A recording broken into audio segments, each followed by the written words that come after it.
Olá, seja bem-vindo ao Tem Matemática, um podcast que vai além da conta para te mostrar como a matemática está presente em cada detalhe do nosso dia a dia. No episódio de hoje, vamos conhecer como a arte e a matemática caminham juntas, criando traços, formas e padrões e provocando reflexões sobre o universo que nos cerca. Para a nossa conversa, convidamos a professora Kátia Nunes. A Kátia é autora de artigos e livros com foco em matemática e arte, foi consultora de séries audiovisuais aqui na Multirio e atualmente é coordenadora de matemática do Colégio Miraflores de Niterói. Seja bem-vinda, professora Kátia. Obrigada. Maravilha. Também está conosco a professora Ana Clara Rodrigues. A Ana Clara é graduada em matemática, doutoranda em educação e hoje atua como professora articuladora no JET Dulce Araújo, o Ginásio Educacional Tecnológico, que fica em Campo Grande, aqui no município do Rio de Janeiro. Seja muito bem-vinda, professora. Obrigada. Maravilha, gente. Bom, para começar, eu gostaria de saber de vocês como é que vocês despertaram para a matemática. Como a matemática surgiu na vida de vocês? Quem quer começar? Posso começar? Vai, Kátia. Olha só. Matemática, eu sempre tive muita ligação com escola, sala de aula.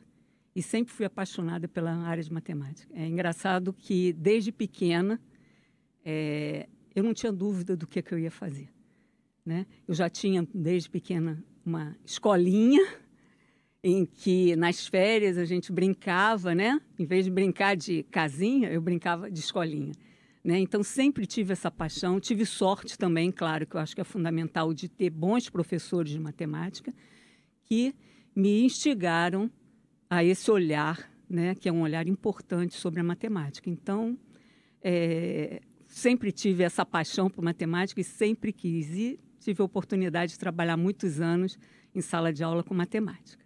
Então, sempre foi um caminho natural. Foi um quase. caminho natural. E você, professora Ana Clara? Você era boa aluna de matemática? Sim, sempre fui boa aluna em matemática, mas a princípio eu não queria ser professora. Isso estava longe, fugia, né? Tanto que a minha primeira graduação eu comecei a estudar foi serviço social. Olha. Não tem nada a ver, né? E depois... Tem a ver, tudo tem matemática, hein? Tudo. Bom, isso é verdade. E eu sempre fui muito boa aluna. Eu lembro que eu tive um professor muito bom no ensino médio, que era assim, estudar matemática era apaixonante. O prazer que ele ensinava era contagiante e a gente tinha vontade de aprender, pelo menos comigo era um sucesso. E aí eu resolvi fazer matemática por isso também, sabe? E eu sempre procurei, dentro do que eu aprendi, tanto na graduação e com os meus alunos, que a gente aprende com os alunos, a verdade é essa, né? É assim, cada ano eu sou diferente, eu posso falar, eu tenho 30 anos que eu sou formada em matemática. Mas todos os anos eu sou uma professora diferente, porque eu vou aprendendo e colocando mais um pedacinho de aprendizado que eu fui aprendendo nesses longos anos, inclusive com eles, sabe? Assim, eu tenho muito prazer em ser professora, tanto que eu tenho 32 anos de magistério, né? Há bastante tempo. E a matemática faz parte da minha vida, sempre fez, na verdade, porque quando adolescente eu era aquela aluna especial da matemática e um pouquinho fraquinha em línguas portuguesas, né? Língua portuguesa. E a matemática vem me acompanhando desde sempre. Então, acho que foi um curso natural. Eu dei uma desviada de caminho e voltei para o caminho que deveria ser o original, né? Que maravilha. Bom, gente, trazendo o nosso tema, né? O tema do nosso episódio de hoje, que é a arte. Vou fazer uma pergunta muito básica aqui para vocês. Tem matemática na arte? Sim. Muita. Muita? Aonde? Muita. Onde que ela aparece? O tempo todo, né? Eu acho que quando a gente trabalha com a arte, não só, né, as formas que a gente fica ligado muito achando que só as formas geométricas, né? Eu trabalho com concretismo, né? Porque, não, tem triângulos, tem quadrados, tem, né? Então, isso é a matemática só. Claro que a gente trabalha também com isso, né? Ou seja, usa as formas e trabalha, mas a questão toda de proporção, vários artistas trabalharam com a razão áurea, né? Que dá ao retângulo, por exemplo, uma esteticamente mais importante, né? Uma importância, você foca ali, escolhe aquele retângulo exatamente por ter essa ligação, né? Mas eu acho que vai muito além disso, das formas geométricas. A gente trabalha com a arte porque a arte, ela desenvolve muitas competências e habilidades que são fundamentais para a área. Eu acho que quem não trabalha com arte vai ter uma limitação muito grande na formação, né? Porque a arte, ela liga a razão e a sensibilidade. Então, eu acho que isso é fundamental. Então, a arte está presente o tempo todo quando a gente trabalha com matemática. E matemática também tem muito de arte, né? Muito de criatividade, muito de criação. Então, eu acho que elas estão intimamente ligadas e sempre foram assim, desde os primeiros registros históricos. Muito bem. Vou trazer aqui uma citação para dar uma... Vamos ver se a gente caminha. Olha só. O Álvaro de Campos, que é um dos heterônimos do poeta Fernando Pessoa. Poeta Fernando Pessoa. Né? Ele tem um versinho que é assim: o binômio de Newton é tão belo como a Vênus de Milo. O que há é pouca gente para dar por isso. Isso. Professora, a matemática, então, pode ser bela também, né? Por que Sem dúvida. Tem pouca gente que consegue reconhecer essa beleza? Por que vocês acham que isso acontece? Porque eu acho que a matemática ela tem aquela dureza, as pessoas têm aquele estigma que a matemática é algo muito complicado e não consegue dissociar isso, né? Não consegue ver a beleza que existe. Quando a gente fala de arte na matemática, como muito bem colocada pela minha colega, né? A arte está presente na matemática e vice-versa. E quando você fala lá dos quadriláteros, né? Quando você fala das formas geométricas, e você tem diversos artistas, como ela citou, né? Você tem Mondrian, que trabalha com linhas retas, né? Com cores primárias. Então, quando você consegue visualizar de uma forma mais criativa, mais lúdica, a arte te ajuda nisso. Ela te ajuda a deixar a matemática mais suave, mais criativa, sabe? É um outro olhar. O aluno ele consegue trabalhar com hipóteses diferentes, modos diferentes de ver a matemática. Isso é muito interessante. Porque se você levar a pena naquele decoreba, né? Vamos falar de teorema de Pitágoras, por exemplo, né? E você decora aquilo, né? A soma das medidas dos quadrados dos catetos é igual à medida da hipotenusa ao quadrado. Mas se você consegue transformar aquilo concretamente no desenho, você pode trabalhar com uma pauta quadriculada, por exemplo. E você mostrar, você prova para ele, ou num geoplano, trabalhando com pregos e elásticos, você prova ali, você desenha naqueles quadradinhos, né, um triângulo, retângulo, e você mostra, olha, o quadrado desse cateto é tanto, o quadrado desse cateto é tanto. Então, soma os dois, vai dar um resultado, essas duas somas. Agora, resolve aqui, no desenho, qual é a área da hipotenusa, e ele consegue fazer no quadriculado pintar, ele vai contar, dá o mesmo resultado. Você prova através da pintura, do desenho, do quadriculado, né? Ou na malha quadriculada, ou no geoplano, você tornou aquilo que era muito duro para ele, que era apenas uma decoreba, vamos dizer assim, né? Uma memorização. Você mostra na prática, com a arte, o resultado daquilo. E essa experiência é única, que quando o aluno desperta, ele fala, é isso que eu não estava vendo. E através da arte ele consegue entender. É trazer a beleza da matemática, né? Mostrar, como você falou, né? Essa fala é perfeita. E eu queria trazer uma outra fala que é do Rubem Alves, que ele diz que para a gente poder ensinar as lições de paz, diz mais ou menos isso, enxadas e tesouras de podar, a gente antes precisa levar os alunos a visitar vários parques, jardins e ver a beleza, né, das flores, sentir as suas simetrias, o seu perfume, né? Depois você ir a uma livraria e ver em livros de arte jardins de todas as partes do mundo. E aí você, fascinado por isso, você vai pedir para aprender as lições de paz, enxadas e tesouras de podar. Então a beleza precisa vir antes. A gente precisa fascinar os nossos alunos para eles poderem, a partir daí, se interessar. Então, por isso que é tão importante trazer para a sala de aula a curiosidade, entendeu? A instigar o aluno a isso, né? Se você tem uma sala de aula em que o aluno só ouve, que ele não participa, que ele não vivencia, que ele não cria, você não pode fazer com que ninguém goste da matemática. Para você gostar de alguma coisa, você precisa conhecer e vivenciar. Então, a primeira coisa que a gente tem que fazer é isso, para a gente poder trazer o aluno, né? Ele passe a gostar, a conhecer e vivenciar a matemática. Porque a matemática é uma coisa muito linda quando você conhece, né? E como a professora falou, você tem que trazer vários materiais para você mostrar a construção, não uma coisa decorada. Você tem vários recursos hoje em dia que você pode utilizar para fazer isso. Hoje em dia, então, né? Então, a gente está com... A internet traz para a gente exatamente, toda a produção cultural da história da humanidade, né? Ao alcance da palma da mão. Agora, essa questão de conhecer é interessante, porque tem muitas coisas que são quase como um repertório cultural coletivo, mas que, na verdade, ele é construído, né? Estou me referindo aqui, por exemplo, já ao que você falou da proporção áurea. Pegar a Mona Lisa, por exemplo. A Mona Lisa todo mundo, né? Não há quem não conheça. E ela tem ali uma construção imagética, digamos assim, da composição, que está obedecendo a algum certo padrão, algum cânone. Alguns dizem que é uma coisa subconsciente, outros que não. Como é que é essa história? Explica pra gente o que você falou da proporção áurea, o que é isso e como é que isso se relaciona com o que a gente está conversando aqui. Olha só, vários artistas, né? Inclusive tem o Dalí, né? Salvador Dalí, espanhol. Surrealista Dalí? Surrealista, né? Que esse ano está completando 100 anos do surrealismo, né? Então a gente comemora. Então, o Dalí, ele contratou um matemático romeno e ele se debruçou sobre 3 meses exatamente para criar uma obra que tem a Gala, né? Que era a esposa dele, a grande paixão, a musa inspiradora dele, para criar essa obra.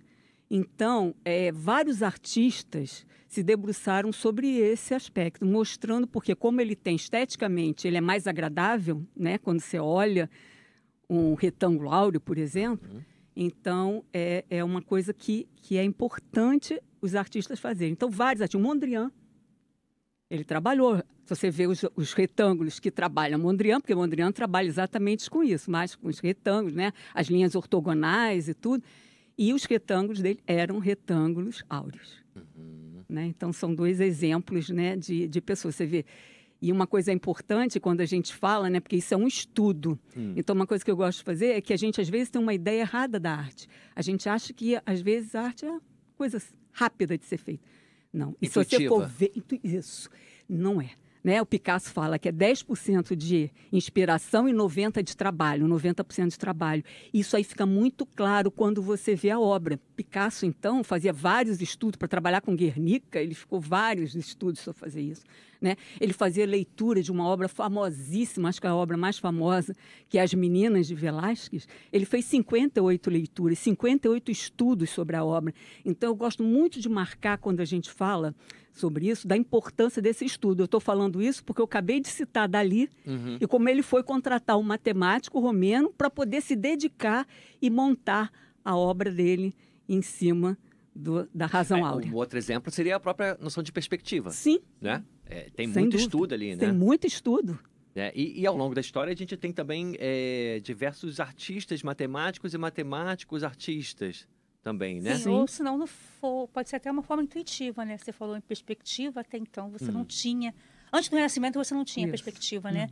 Você tinha muito o bidimensional, né? Sim. Então, a entrada da perspectiva te deu uma grandiosidade muito grande, né? Que é o real, que você não tinha fotografia, né? Então, você tinha que ter, na verdade, uma imagem perfeita, bem parecida com o real, vamos dizer assim. Realista, né? Isso. Então, o romantismo ele parte por aí, a partir da perspectiva. Depois que vai se desenvolvendo, depois da fotografia, você tem assim, a arte, eu acho que ela se liberta um pouco, né? Porque aí você vai trabalhar aquilo que te inspira. Você não tem mais aquele retrato comprado, aquele retrato que foi encomendado. Você tem uma arte mais livre. E aí você vai trabalhar com os Van Goghs, né? Com o impressionismo, o expressionismo, né? Que te dá uma liberdade até chegar à arte concreta, o cubismo. Isso. E aí trabalha muito a matemática. Não que a perspectiva não seja matemática, pelo contrário, é matemática pura. Né? Porque você tem a linha do horizonte, a distância, todo esse trabalho. Né? Tudo se trabalha com matemática. Dúvida. Isso é importante. Quando você faz o aluno ver a obra de arte, né? Eu não trabalho muito diretamente com obra de arte com os meus alunos, né? Mas quando você faz uma pesquisa, você pega, por exemplo, uma obra de arte renascentista e uma obra de arte cubismo, de 2 pessoas. E você consegue ver a diferença, né? Óbvio.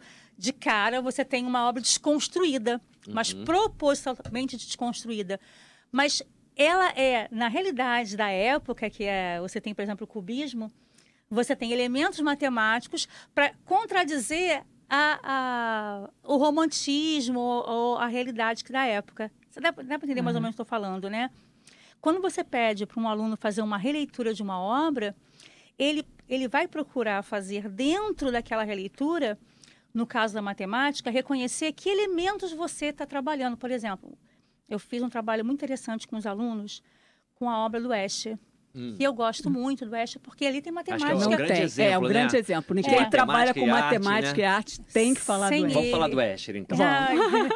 Assim, e ali trabalha muito a simetria, né? Sem dúvida. Então, você tem a translação, que quem não sabe o que é translação na simetria, é o deslocamento apenas da figura. E se você pede para montar um quebra-cabeça, você precisa de ter, por exemplo, se eu pego, por exemplo, um triângulo, né? E eu consigo, com um triângulo perfeitinho, né, equilátero, eu consigo colocar um do lado do outro e montar um quebra-cabeça de cores. Mas se eu quero modificar, por exemplo, como as figuras de Escher, que tinham lagarto, tinham cobras, eu posso tirar um pedacinho do meu triângulo e colocar ele em outro lugar. Mas eu tenho que fazer o quê? Um contraponto, eu tenho que trocar para poder ter um encaixe perfeito, porque aí você está deixando com a mesma área que tinha originalmente, a área é a superfície, né, o espaço que ocupa aquela figura. Então, você mantém a figura com a mesma área. E com isso, você consegue fazer um quebra-cabeça perfeito de qualquer figura. É como se você fizesse uma tecelagem sem nenhum espaço. Você vai juntando figurinha em cima de figurinha. E quando eles descobrem que isso é possível fazendo com simetria, com a translação, ou com a rotação, ou com a proporção, que é o que o Escher usava, né? Que você amplia e você consegue fazer divisão em eixos, e você consegue repetir, você consegue fazer releituras incríveis usando os conceitos matemáticos de simetria, de proporção. E os 3 tipos de simetria, né? Que é a translação, a rotação, né? E o reflexo, a reflexão. O Escher, como você falou, não tem como não citar Escher quando se fala de matemática e arte. Né? Ele é fundamental para o trabalho. Ele é um artista que ele falava que tinha muito mais ligações com os matemáticos que com próprios artistas, colegas artistas. Ele participou em 1954 do Congresso Internacional de Matemática, né? Ele apresentou a obra e fascinou os matemáticos. Então, você tem Roger Penrose e Lionel Penrose que praticamente adotaram o trabalho junto com ele, e muitos trabalhos foram feitos, todos aqueles trabalhos dos mundos impossíveis, né? Que usa o triângulo de Penrose, que usa a escada de Penrose, que são os mundos impossíveis. Isso aquela escada que depois que é exatamente uma ilusão, né, de ótica ali, como o triângulo também, que você acha que aparentemente é um triângulo, mas não fecha, né? Então, é todo esse trabalho, mas como ela falou, ele tem várias fases importantes. Essa que ele citou, que é fundamental, que é dos mosaicos, né, que ele se baseou nos mosaicos árabes.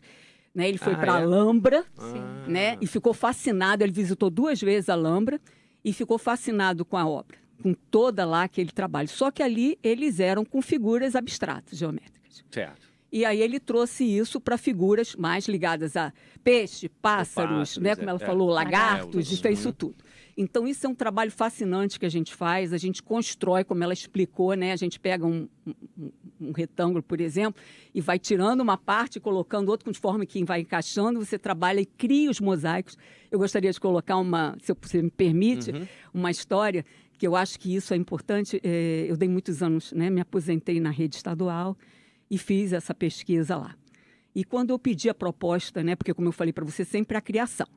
Qualquer projeto que eu faça, a gente tem primeiro uma apreciação, a gente descreve a obra, faz as leituras, vê o momento histórico, político e social, que isso é fundamental, né? Porque cada artista, quando faz isso, ele reflete muito, né, o momento histórico, político e social. Por isso, quando a gente faz matemática e arte, a gente trabalha com outras áreas, com a história, com a geografia, com a língua portuguesa, elas se fazem presentes também. Né? Então, eu propus isso para os meus alunos da rede estadual e vamos montar, então, um mosaico escheriano. E eles acharam aquilo impossível, professor. O Escher fez, como é que a gente vai fazer? E aí a gente explica essa técnica que você falou, né? E o legal é quando eles conseguem fazer e fica um material maravilhoso, fica lindo. E aí, o mais emocionante, que eu chego até hoje, isso já tem muito tempo, mas eu chego até hoje a me emocionar, é quando ele chegou e falou assim: eu peguei essas obras que eu achava que eu não podia fazer e fiz mais de uma depois que aprendi essa técnica e botei na sala da minha casa. E ficou a coisa mais linda do mundo. Então, você vê como isso reflete depois nesse aluno. Então, a sala de aula sua, em vários aspectos. Entendeu? Porque ele ganha confiança, ele autoestima, tem isso tudo. Além do entendimento matemático da história. Exatamente. Então, essa é uma fase muito importante. Fora isso, não dá para esquecer isso. Até porque está na sala da casa isso. dele. Não, está na casa dele. E apreciada por vários, né? E dando valor ao trabalho que ele fez. E depois tem uma fase que a gente trabalha do Escher que é maravilhosa, que é os poliedros, né? Que ele era fascinado pelos poliedros, pelos 5 poliedros platônicos. Então tem várias obras, tem uma obra famosa, Estrelas, que é maravilhosa, que tem presente os 5 poliedros. Então a gente pode trabalhar com isso. Tem os mundos impossíveis que eu falei, mas ele também trabalha com a faixa de Möbius. O que é a faixa de Möbius, né? É uma superfície que tem uma característica muito especial. Porque normalmente as superfícies que a gente tem, ela tem 2 lados. Certo. Né? O de cima e o de baixo. O de lado, de dentro, de fora. E essa faixa, que é simples, né? Só uma torção que você dá. Se você for percorrer essa faixa, né? E ela é muito utilizada por essa característica com vários artistas, não só pelo Escher, mas ele foi utilizada também, por exemplo, pela Lygia Clark, né? Você vê que ela só tem um lado. Então, você percorre essa faixa e vê que ela é unilateral. Ela tem um lado. E aí o Escher também se fascinou. Tem uma obra que se chama Faixa de Möbius 2, que é a obra dele, e que a gente conhece porque são formigas caminhando sobre essa superfície, sobre a faixa de Möbius. É uma obra muito famosa, muito conhecida. Então, ele vai caminhando infinitamente, né? As formigas caminham sobre essa superfície. É belíssimo. Então, como eu falei, o Escher não pode faltar. Porque, além dele ter se correspondido com vários matemáticos, ele tinha muito mais ligações com matemática, até por isso, às vezes, ele tinha uma certa rixa com os artistas, mas ele é genial. Ao contrário, eu acho que os artistas é que tinham rixa com ele. Pode ser. Tanto que ele queria ser artista, ele não recebeu o apoio da família. Exatamente. A família não o apoiou de princípio. Um professor, e aí está a importância do professor, que senão o Escher teria esquecido, um professor que o apoiou. Né? Então, eu acho que os artistas é que não apoiavam. Então, ele foi assim, ele foi resiliente, né? Ele, foi lá, lutou sem dúvida, ser excelente. O exemplo de uma relação matemática com arte. Foi o artista que mergulhou mesmo na relação matemática. Tem um outro matemática aspecto que eu acho que é enfim, é secundário, mas talvez não, que é o próprio contexto histórico dele. Sim. É um artista do século XX que está trabalhando com figuras, né? Com arte figurativa, né? E isso, bem ou mal, aproxima um pouco mais, né? do aluno, por exemplo, né? Sim. De um aluno de anos iniciais. Muito mais, talvez, não sei se estou falando uma besteira, tá? Se estiver falando com isso. Muito mais do que, por exemplo, uma arte abstrata que vai trabalhar somente com padrões geométricos, né? Parece que o Escher traz uma coisa, tipo, mais instigante, assim, talvez. Sem dúvida. Mais significativa também, né? A professora Ana Clara trouxe uma questão da participação, Sem dessa dúvida. interação com a obra de arte, que é um pouco do trabalho que inspirou, que você estava contando, né, mais cedo. A minha inspiração para todo esse trabalho foi a Lygia Clark e o neoconcretismo, né? Exatamente por causa dessa participação, dividir essa autoria, né? Então, a Lygia Clark, ela criou obras que ela ia para o museu e apresentava. Então, a gente tem a obra Bichos, né, que é uma série de 1960, em que são placas de metal com dobradiças e que a pessoa vai criando várias obras. Então, ela falava assim, por favor, toquem nas obras, né? Então, é diferente de tudo que a gente pode. E essa era a minha intenção quando eu comecei essa pesquisa. Era transformar o espaço da sala de aula. É fazer com que o professor não fosse aquele detentor de todo conhecimento, como ela falou, né? Ele passaria a ser um orientador, né? Um mediador entre o conhecimento e a matemática, né? Então, entre conhecimento... Então, a Lygia Clark, ela criou essa obra e criou também uma outra obra que é maravilhosa, que se chama Caminhando, que é exatamente... Ela fazia com que a própria obra, né? Assim, a construção da obra fosse feita ali no museu. Então, a gente, com uma simples tira, construía a faixa de Möbius, e essa faixa de Möbius, ela percorria e recortava e fazia proposta, dialogava com a participante. Então, o participante ele não simplesmente olhava a arte como um mero espectador. ele vivenciava a obra de arte, ele dividia a autoria com o artista. Então, ela saía da posição de simplesmente de artista para de propositora. E a minha intenção, quando eu fiz esse trabalho, era tirar o professor dessa ideia e ser um propositor, trabalhar com proposta, com resoluções de problemas, né? Trazer a voz do aluno, trazer o diálogo, a criação. E isso é fundamental, foi como ela estava falando. Tudo que você cria, tudo que você constrói, isso fica. Você aprende, você assimila, né? Tudo que você conhece, como eu já falei, aí você pode gostar. Se você não conhece, você não tem essa oportunidade de gostar e de admirar, né? Então, isso é uma coisa assim, muito importante. Eu não sei se você me permite, mas eu acho também... Eu permito tudo que você quiser. Pode falar. Eu acho uma coisa importante para a gente dialogar, mas eu acho assim, porque às vezes também uma ideia que a gente tem quando está fazendo arte e matemática é só trabalhar geometria. Uhum. E não. Né? E não. Sim. Então, por exemplo, a gente tem vários artistas que permitem você trabalhar com a questão da arte e o meio ambiente. E com isso você traz o tratamento da informação, né? Todo pode ser feito com isso. Então, você traz vários outros conteúdos que estão associados à área de matemática, né? Então, não fica restrita só aquela parte de geometria, né? Porque você, por exemplo, trabalhar um Franz Kreisberg, né? Que trabalhou o tempo todo com defesa da nossa Amazônia, trabalhava com os troncos, né? Com os troncos queimados e tudo, né? Então, isso é um trabalho maravilhoso que você faz sobre o meio ambiente, né? Que está tão atual. Então, você traz texto, você traz informações para leitura, interpretação de textos, né? Trabalha com dados sobre o desmatamento todo. Então, você traz essa arte.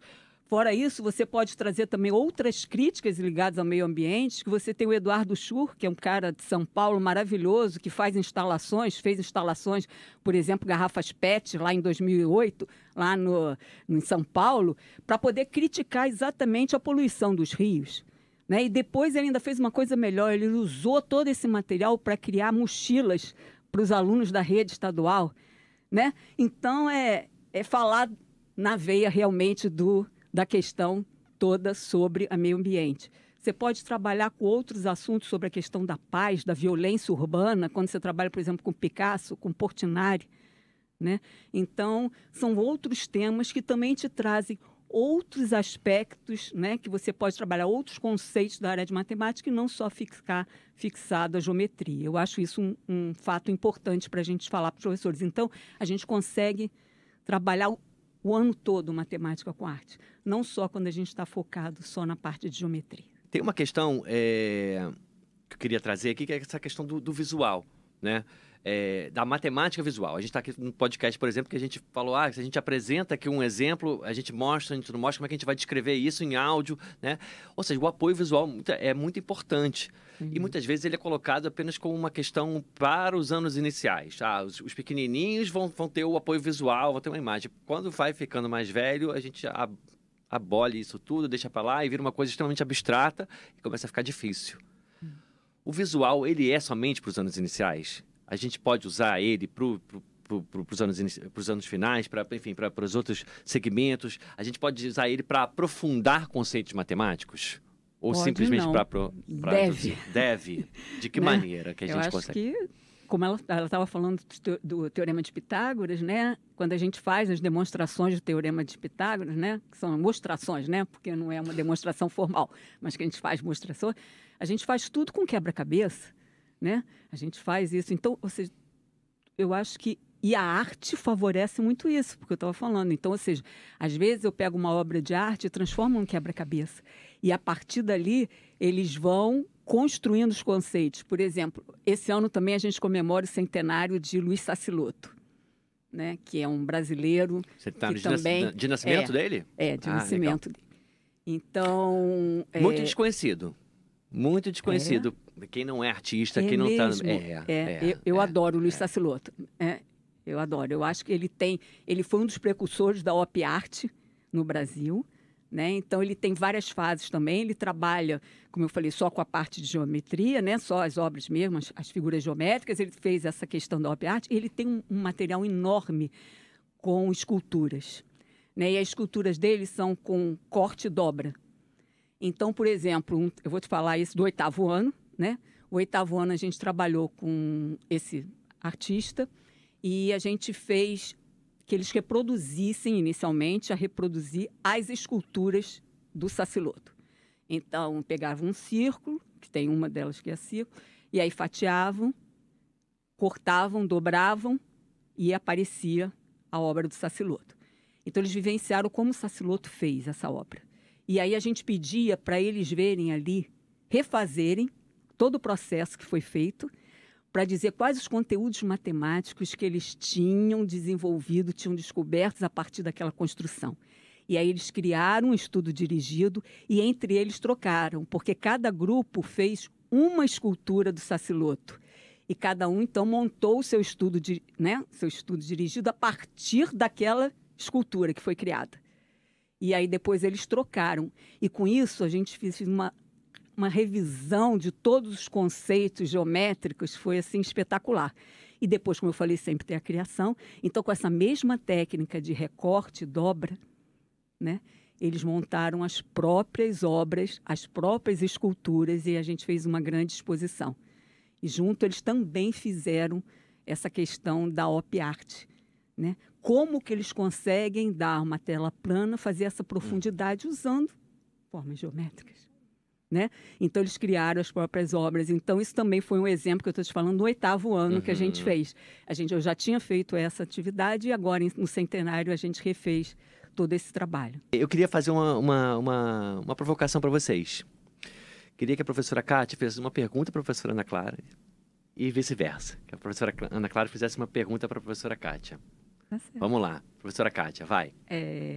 Eu gostaria de saber que você desse um exemplo de uma atividade que você tenha feito, por exemplo, com seus alunos, e que tenha feito, assim, despertado, né, essa paixão, né, porque dentro da matemática, né, porque eu acho que há artistas e há obras que realmente fazem esse despertar. A gente falou do Escher, né? Você falou. Você tem um outro exemplo que você pudesse dar, assim, além do Escher, de um trabalho que você tenha feito e que tenha despertado tanto quanto as obras de Escher são tão fascinantes e, como você falou, lotou os museus, né? Quando veio aqui, foi uma coisa mais, né? Foi uma coisa fascinante para todos. Bom, eu sou professora atualmente, professora articuladora, né? Do JET do Araújo. E lá a gente trabalha muito com tecnologia. Então, é um outro viés também. O JET, o que é o JET? Eu gostaria de saber também, tenho curiosidade. O JET é o Ginásio Experimental Tecnológico, agora é Ginásio Educacional Tecnológico, né, que mudou quando começou. Tinha um experimental, certo, né? Então, a partir desse ano, mudou a nomenclatura. Então, esse Ginásio Educacional Tecnológico é um espaço onde as crianças têm acesso às tecnologias digitais ou não, porque as pessoas acham que, como é tecnológica, tem apenas a tecnologia, né, digital, mas não. Ali é um espaço maker, é um espaço onde os alunos colocam a mão na massa e eles produzem alguma coisa, né? Então, eles podem construir desde a impressora 3D, algum trabalho que eles modelam num software. Então, eles modelam lá no computador e podem imprimir isso, ou eles podem simplesmente criar algo com a parte eletrônica também que nós temos. Então, eles podem usar a cultura STEAM, que é trabalhar com ciência, tecnologia, ciências, matemática e artes. Isso. Né? O maker, que é fazer com as suas próprias mãos, assim, a grosso modo. E também o pensamento computacional, né? Que as pessoas pensam que o pensamento computacional é trabalhar só com o computador, mas não. É um modo de resolver situações, problemas. Uma lógica, né? Isso. Seja ela qual for, que problema for, independente. As pessoas acham que é problemas matemáticos, não são. Né? São problemas que você cria, que você subdivide em etapas e começa a trabalhar a partir da abstração até desenvolver um algoritmo para resolver aquela situação, né? Pois bem, essa sala, que chama Sala do Colaboratório, é um espaço assim, que você tem muitos recursos pedagógicos, tecnológicos também, que é fundamental. E eu tenho trabalhado muito a parte artística ali dentro. Então, eu uso a matemática com a parte tecnológica para desenvolver algum conteúdo. Por exemplo, a gente tem placas que são microcontroladores. Então, eu consegui fazer com que os meus alunos fizessem arte pixel. E são crianças de 6 a 10 anos de idade, em média 11 anos de idade. E a gente fez antes, né, primeiro no papel quadriculado, mostramos, né, e eles conseguiram desenhar, pequenininhos, criando, e depois usar esse conceito, né, que são quadradinhos, a malha quadriculada, depois fizeram a programação no microcontrolador, que é o microbit. Então, eles tinham que contar, por exemplo, né, isso foi uma atividade muito interessante, que uniu a matemática, a artes e a língua portuguesa, que eles tinham que contar uma história não verbal, utilizando figuras geométricas, porque com o microbit eu tenho 25 LEDzinhos, 25 luzes, eles tinham um espaço limitado para fazer um desenho com 25 luzes e contar uma história. E aí tinha umas regras. Regra número 1, tinha que ter no mínimo 5 figuras. Eles tinham que contar com 5 figuras. E tinha que controlar o tempo. Então, eles tinham que programar a figura, tinha que programar o tempo que aquela figura ia ficar ali no espaçozinho, né? E eles iam narrando depois, porque a figura tinha um tempo, eles testavam um com o outro. E eu falei assim, então agora vocês vão discutir em grupo. Sempre trabalhamos em grupo, que é um colaboratório. Então, é um laboratório de colaboração. Então, nunca ninguém sozinho. Sempre tem que estar, no mínimo, em duplas, ou, no caso, que as mesas são sextavadas em 6. E eu fiz esse trabalho em trios.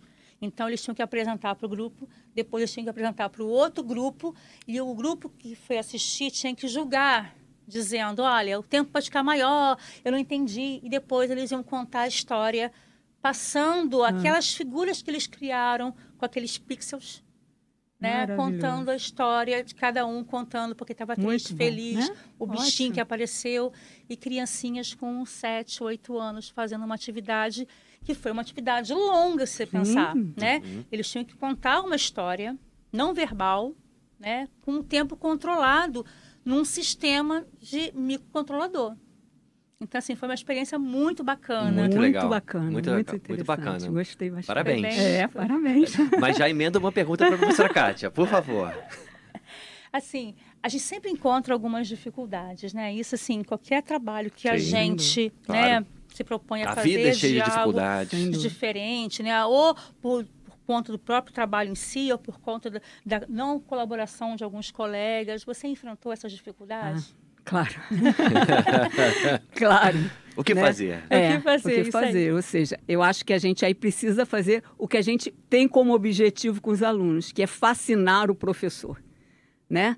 Então, eu tive oportunidade também de não só trabalhar, né, na rede pública, mas eu trabalhei também em cursos de formação de professores, trabalhei na universidade, na faculdade de formação de professores, né? Trabalhei trabalhando tanto com a pedagogia quanto a formação na faculdade de matemática, né, da UF, da UERJ, que eu trabalhei.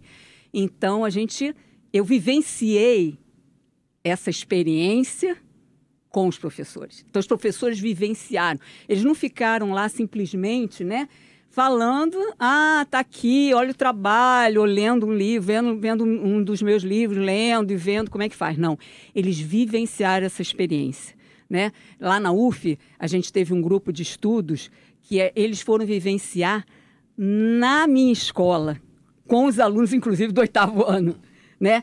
Quando a gente fez, a primeira vez que eu fiz o trabalho do Saciloto, que eu estava falando para você.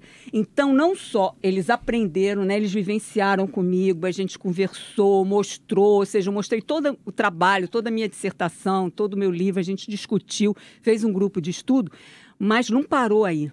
Porque aí eu acho que se parasse aí o negócio ia ser muito mais complicado. Eles foram para a sala de aula e vivenciaram como isso acontece dentro de sala de aula. Como é que o professor, que já foi, entre aspas, formado ali por aquele trabalho, né, como ele aplica esses projetos de matemática e arte, tendo um livro didático para cumprir o programa que tem, né? Isso aí eles foram vivenciar numa escola particular, né, que a gente tem a cobrança de ver o livro inteiro. Né? Feitinho. E eu te garanto que isso foi feito e sendo sido feito sempre. A gente faz vários projetos. Eu normalmente faço 2 a 3 projetos todos os anos, né? A gente varre parte a geometria toda com obras de arte. E como eu falei, esse ano a gente está vivenciando na realidade, 3 projetos. Um sobre surrealismo, por causa do centenário, outro do Saciloto, por causa do centenário, e estamos trabalhando com a questão da paz, em que a gente trouxe, como eu falei, Picasso e Portinari, e o projeto Tissuru, né, que é um símbolo, que é um pássaro feito de dobradura, que tem toda uma simbologia por trás. Então, a gente já entra dentro do nosso planejamento, a gente pega os conteúdos, capítulo 1 entra esse projeto, capítulo 2 entra esse, e aí você vai vivenciando. Então, respondendo a sua questão, é difícil, mas a gente precisa, por isso que a formação permanente dos professores é fundamental. Você tem que ter. Essa escola que eu falei para você, que a gente adota, eu sou coordenadora e eu tenho um horário semanalmente com todos os professores para a gente poder fazer o planejamento. Então, isso facilita, sem dúvida. Faz muita diferença, né? E eu sou há 34 anos coordenadora dessa escola. Você vê a vanguarda dessa escola que contratou uma coordenadora específica de matemática. Isso até hoje é difícil. E desde que eu entrei, há 34 anos, eu tenho um horário com os professores de educação infantil até o ensino médio para poder trocar o planejamento. Então, realmente isso ajuda muito. Então, eu tenho essa facilidade, porque eu sei que, né, mas por causa desse contrato, desse olhar atento junto com o professor na construção desses projetos. Entendi. Maravilha. Né? Maravilhoso. E assim a gente vai chegando ao final de mais um episódio do Tem Matemática. Se você gostou, não se esqueça de nos seguir nas principais plataformas de streaming e também no canal do YouTube da Multirio. É isso, aqui tem Matemática. Tchau, tchau!